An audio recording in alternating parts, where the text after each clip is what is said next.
मला बरेच जण विचारतात की बेल्स पाल्सी म्हणजे ज्यामध्ये आपला चेहरा एका साईडला म्हणजे वाकडा होऊन जातो, तर त्यामध्ये हा आजार नीट होतो की नाही. बरेच जण तर या विचाराने घाबरून जातात की पॅरालाइज वगैरे आपल्याला होतो की काय. तर यामध्ये मी असं सांगेल की हा आजार 100% नीट होण्यासारखा आहे. तर यामध्ये पहिल्यांदा आपण होतो कशामुळं हे समजून घेऊ. तर यामध्ये काय होतं, आपण थंड हवेच्या सहवासात किंवा काही खूप जास्त थंड खाण्यात आलं तर कदाचित हा आजार होऊ शकतो.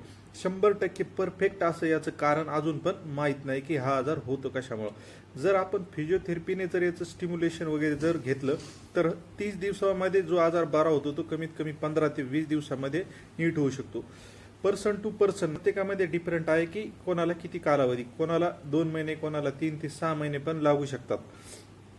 पण हा जो आजार आहे हा 100% नीट होण्यासारखा आजार आहे. यामध्ये काही घाबरण्यासारखं नाही आहे.